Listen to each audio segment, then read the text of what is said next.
The message today is called Kill the King.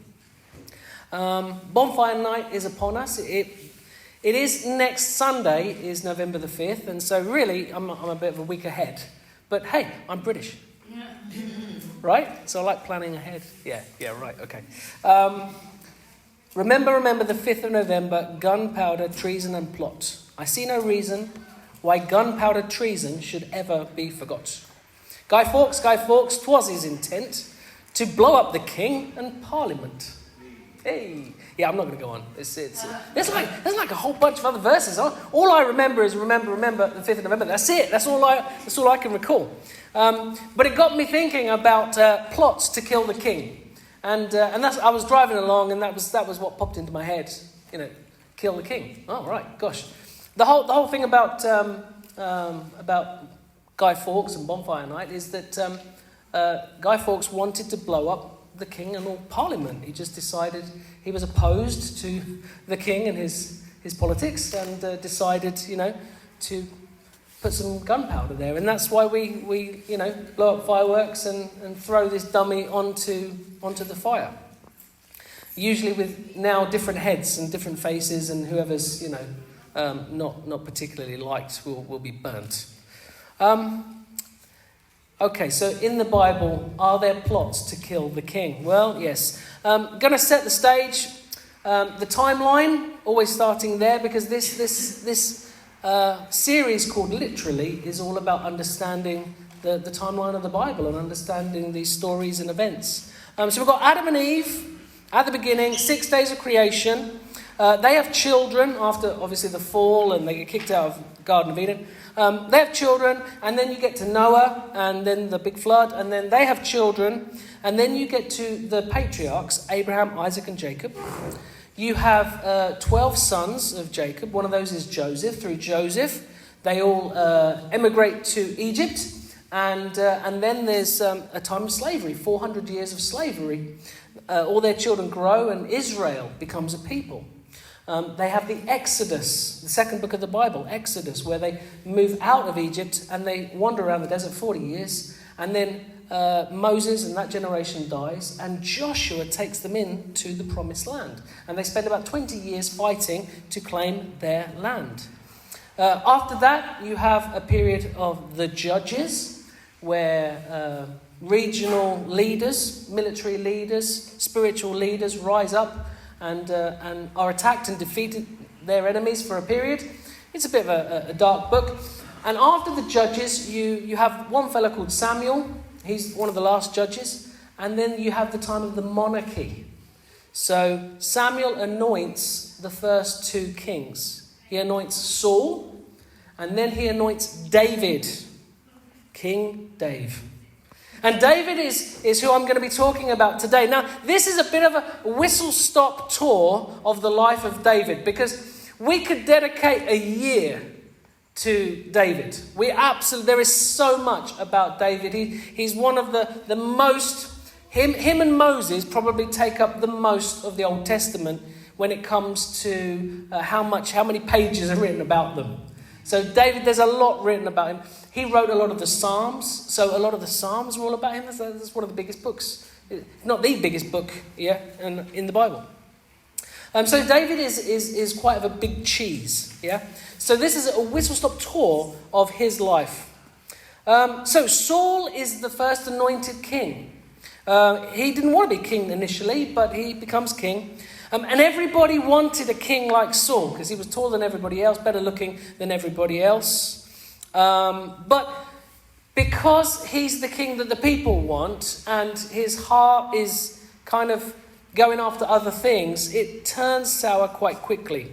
Pride and disobedience kind of jump in very, very early on. And so then Samuel is sent to anoint David. David is just this little shepherd boy who's basically rejected by his entire family. They even forget about him. That's a whole other story right there. They just forget about David. He's just this kid who's out there looking after the sheep. But when David is introduced, we have a dual introduction to David. He is introduced first as a shepherd boy worshipper. So he's somebody who loves worshipping, and all his hours and days and years that he's out there looking after the sheep, He's actually just in this relationship with God that it just says that he knew God and God knew him, and he just develops this worship of God. But then he's also introduced as a warrior, because from a very, very young age, he is introduced onto the scene where he goes taking some cheeses to his brothers who are camped out in a stage for battle. And there are two champions that are being called. One champion from the Philistines and one champion from Israel. And the Philistines have their champion, is this big guy called Goliath. The name Goliath, we think of Goliath and you just think big. Well, Goliath was big, and it comes from the Bible. Goliath was big. And David is introduced as this young lad who comes and he sees Goliath basically frightening everybody. And David says, who's going to fight this giant? And nobody steps forward. It's like everybody stepped forward, everyone went. And David actually, he makes a comment and says, well, someone's got to deal with him. I'll go and deal with him. I mean, he was probably about 15 years of age at the time.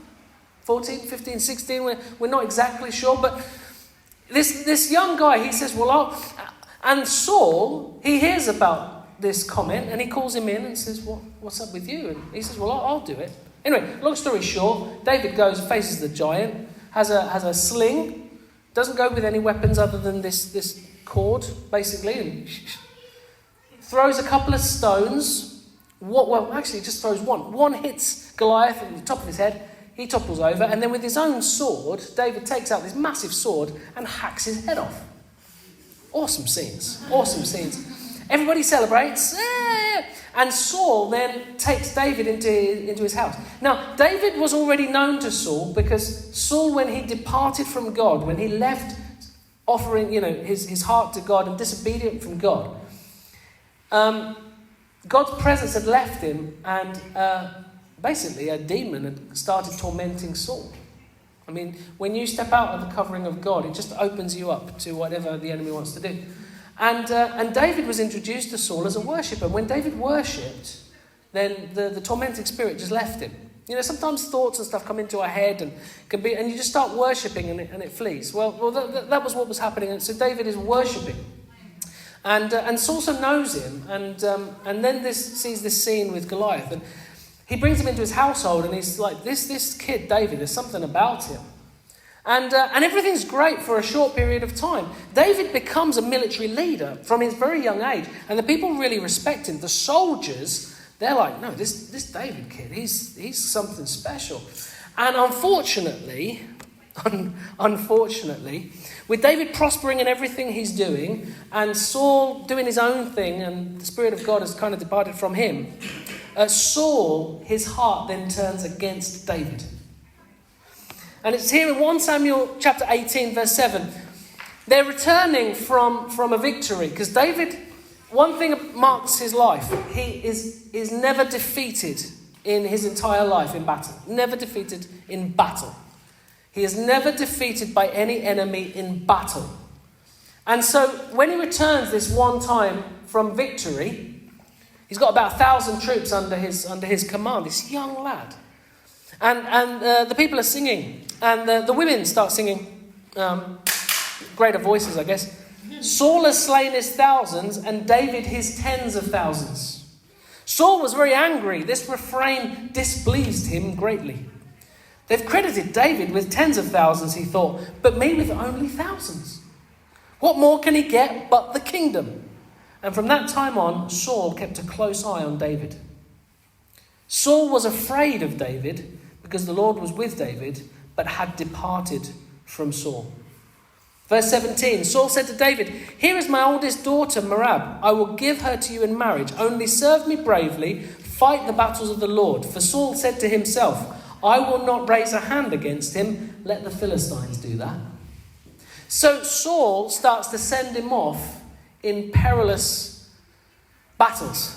Starts to put him in the fiercest battles. And he's thinking, the Philistines will get him. But David doesn't lose any battle. And his name increases and his fame increases. And Saul's insecurity increases. I mean, all it takes, that envy and that struggle to happen is a very insecure man. That's where that envy comes from. That's where jealousy comes from. A lot of insecurity. Saul is very insecure. He doesn't think, God, you've placed me in, this guy is just doing everything for the kingdom, and the kingdom is strengthened. You know, what you've given me has been strengthened. He's not thinking that. He's thinking this guy's gonna usurp me. He's gonna turn against me at any point, and everybody will be with him. So Saul then sets out to kill David. Now, what Saul doesn't know is that David has been anointed by Samuel in his young age. Before he fought Goliath, Samuel had anointed David and said, you're the king that God wants. Now, David doesn't step forward and go, I'm the king that God wants. He says, I'm going to serve the king who's reigning. I'm going to honour the king because he's waiting for God's time. He's not going to push himself forward. He's going to wait on God's time. He is actually the chosen king, but there's a king already on the throne. And David is not going to turn on the king who's already on the throne because that's not his way of doing stuff. But Saul doesn't know that because Saul's really insecure. So Saul sets out to kill David. First off using the enemies, and then after that he himself raises a hand against David. There are a couple of occasions where David's playing and Saul grabs a spear and tries to pin him, human kebab, against the wall. And David flees and he's like, what was all that about? You know, I think your dad's upset with me, he says to Jonathan, Saul's son. Jonathan and David have a bit of a friendship, and Jonathan is sharing with David what's going on. David is sharing with Jonathan, I think your dad doesn't really like me. 1 Samuel 19, Saul sent men to David's house to watch it and kill him in the morning. But Michal, David's wife, warned him, if you don't run for your life tonight, tomorrow you will be killed.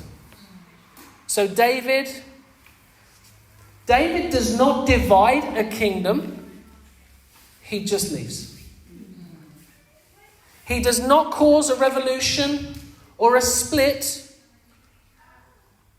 Even though he is in the right, he hasn't done anything wrong. But he just leaves. He leaves. He just goes, I'll go. Saul wants to kill him. And he's like, what have I done? But he just leaves. In fact, he actually says to Jonathan, what wrong have I done that your dad wants to kill me? That the king wants to kill me? What have I done? Tell me what I've done. If I've done anything that's deserving of death, then you kill me right now. And Jonathan actually, Saul's son, he should be the next king. He says, David, you know what? You're going to be the next king. And I'll be by your side.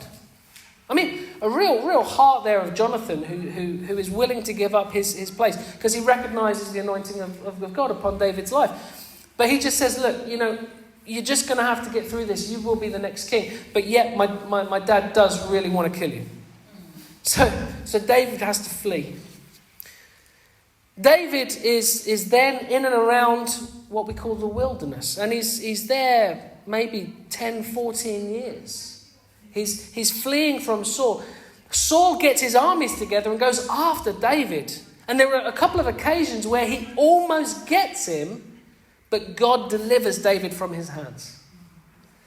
Saul and his thousands of men are circling around David with a small group of ragtag, ragamuffin, your dirty dozen, your ugly group of people that have just come together. And they've found David in the wilderness and they said, yeah, we're discontented and we don't like what's going on and we'll come and just be with you. David doesn't seek anybody, but people seek him out. And he's in this place called Adullam, this cave. And it says that people just came to him, people who were angry and annoyed and frustrated. Not really the kind of people you would choose to surround yourself with.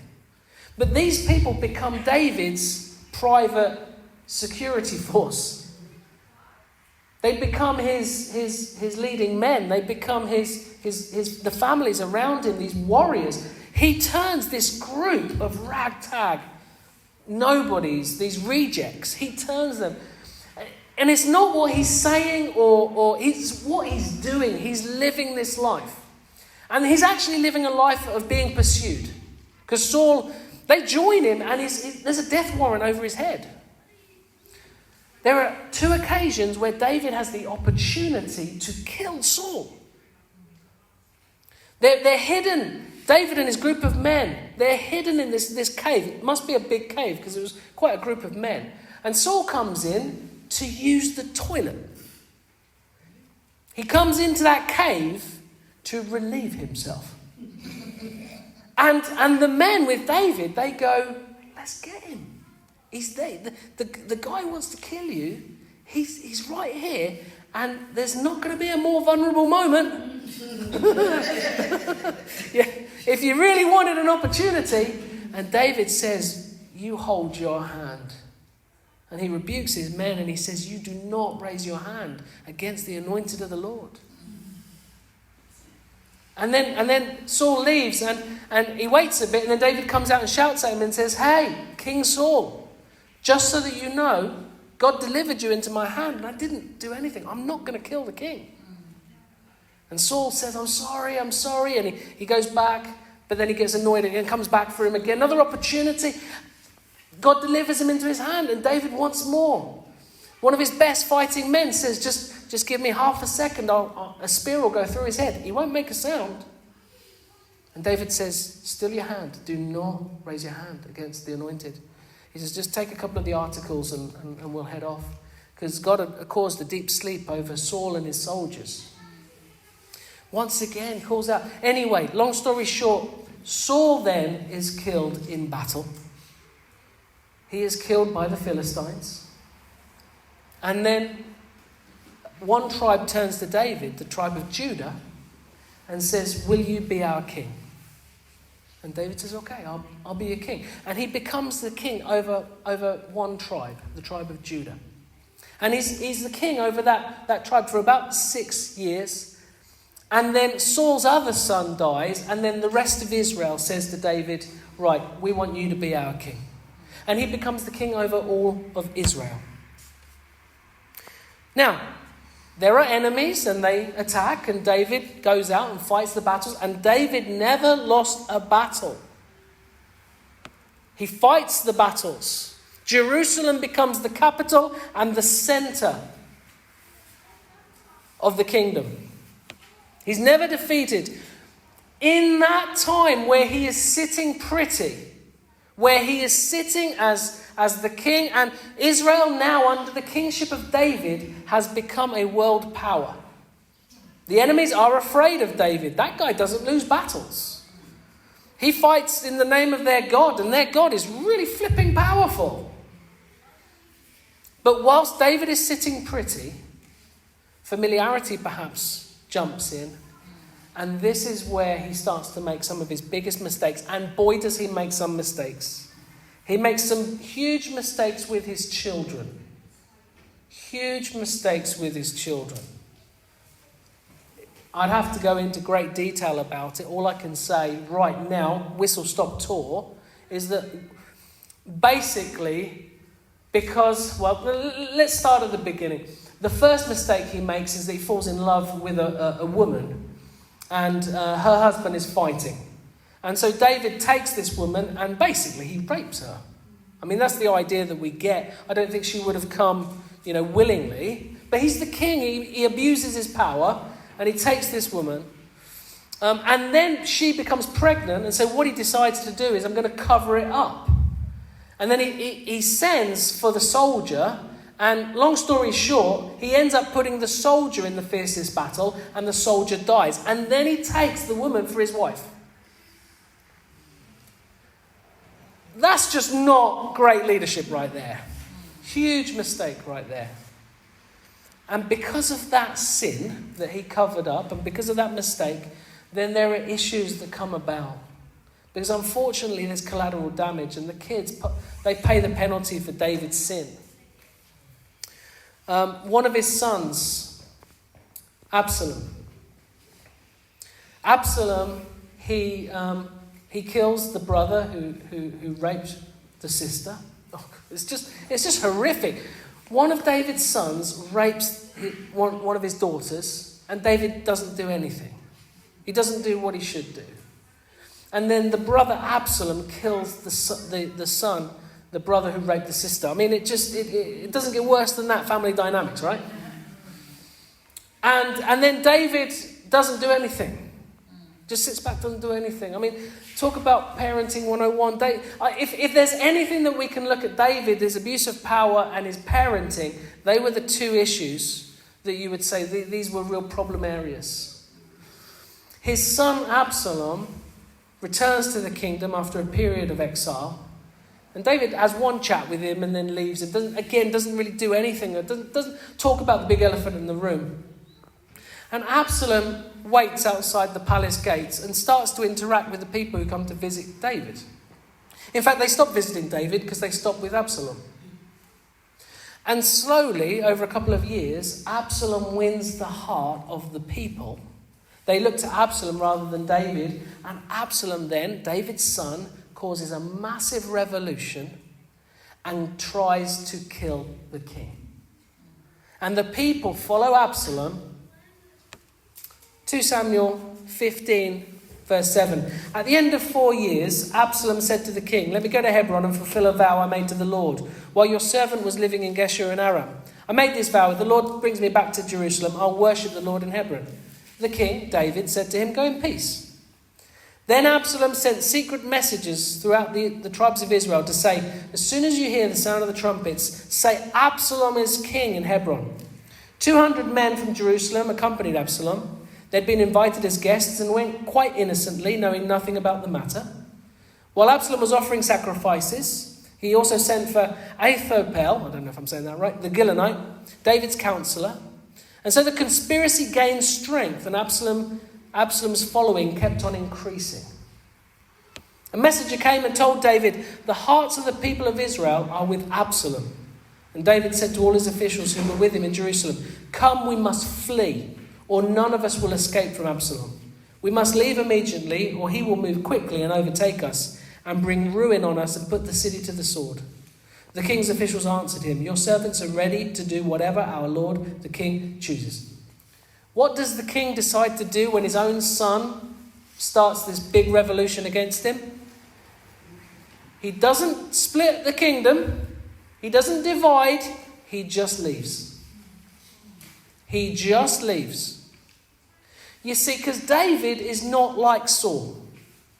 David is not insecure in who he is because his security comes from God. And he just says, "Right, I'll head out." He leaves and he says, "Absalom." Now there is a big battle that comes. And David, he's told not to get involved because they're all going to go for him. And there's a big battle, and David's forces, they win. They are way outnumbered, yet David doesn't lose a battle. Absalom is killed, and David and his people return, and they once more take over the kingdom. They retake their place.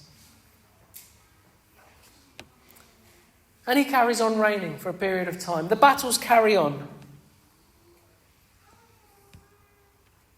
He continues to fight the battles. And in 2 Samuel 18:15, and I'm really sorry that this is all a bit short. You may have to listen to the message again I might have to explain it one-to-one. I don't mind. 2 Samuel 18. Once again there was a battle between the Philistines and Israel. David went down with his men to fight against the Philistines, and he became exhausted. And Ishbi-Benob, one of the descendants of Rapha, whose bronze spearhead weighed 300 shekels and was armed with a new sword, said he would kill David. But Abishai, son of Zeruiah, came to David's rescue. He struck the Philistine down and killed him. Then David's men swore to him, saying, "Never again will you go out to battle, so the lamp of Israel will not be extinguished." And from that point on, he does not go out to fight anymore, because David became exhausted. David, son of Jesse, was king over all of Israel. He ruled over Israel 40 years, 7 in Hebron and 33 in Jerusalem. He died at a good old age, having enjoyed long life, wealth and honour, and his son Solomon succeeded him as king. Right, kill the king. There are 3 things that I see here that were attempts to kill the king. The first attempt to kill the king comes from external factors. Things that David does not decide, he has no power over. He has not done anything wrong, and yet Saul wants to kill him.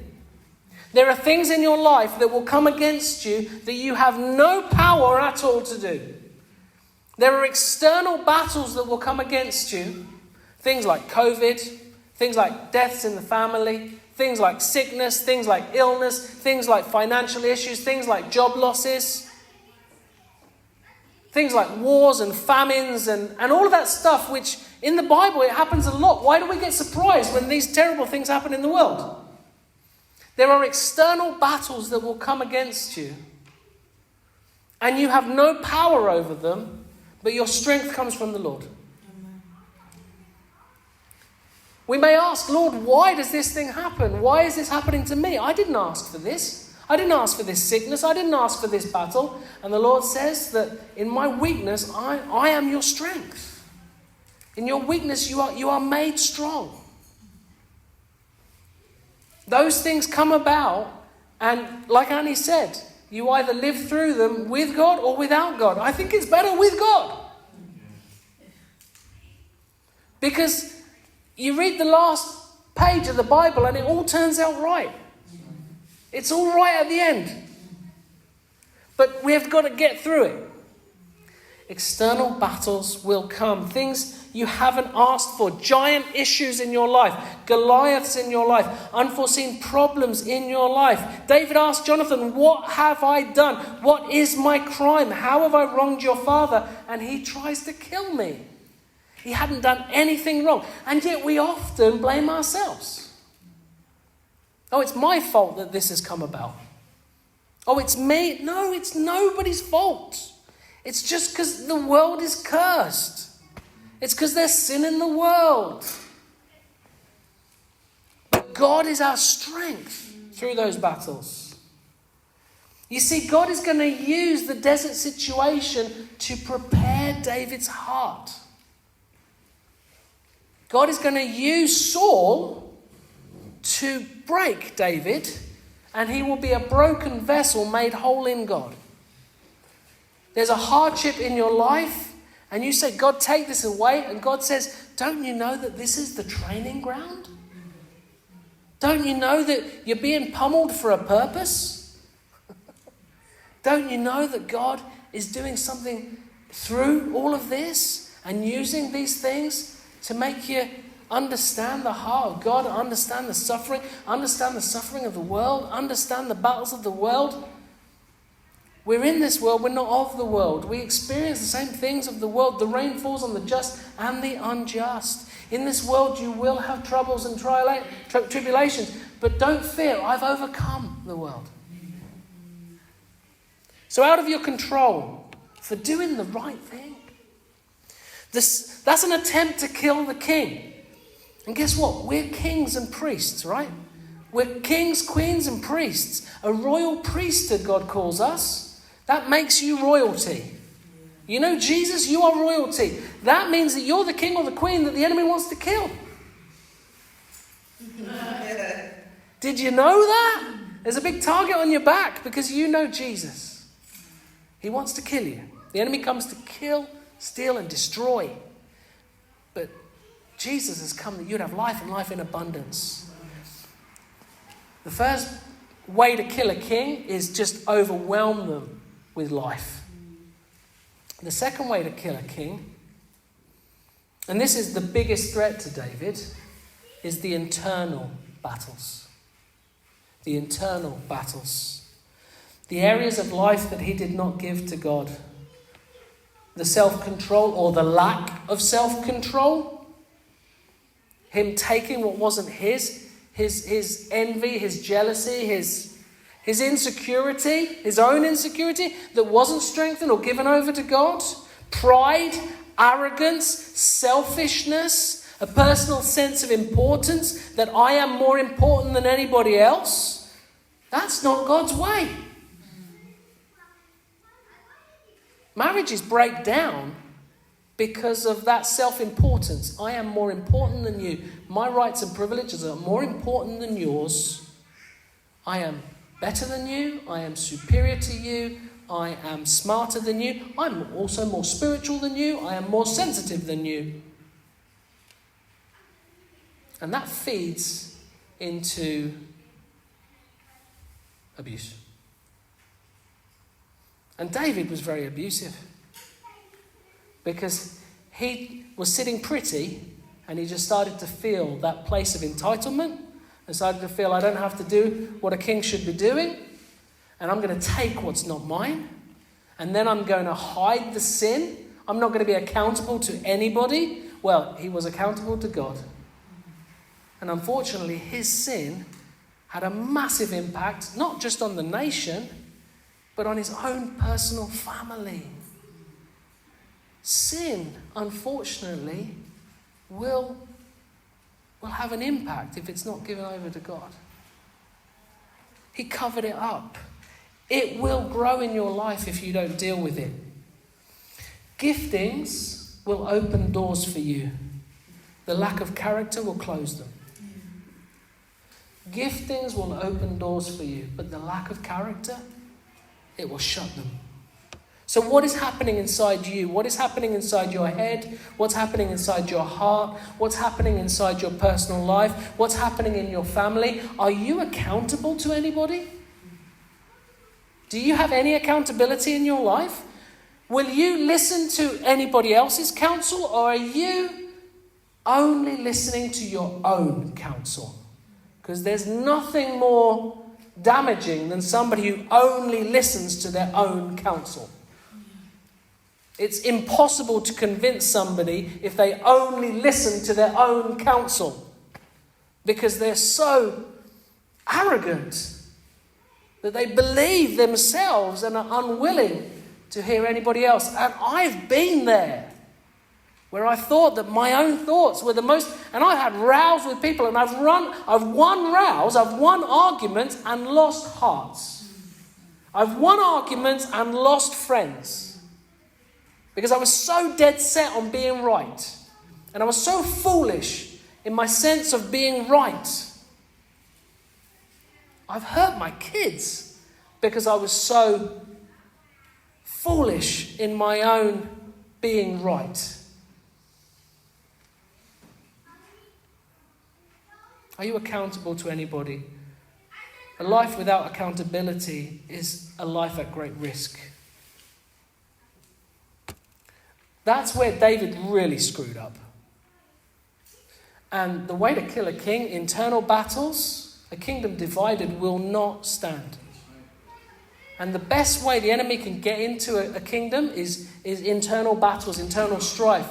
That's why the enemy doesn't appear, with his pitchfork and his red robe.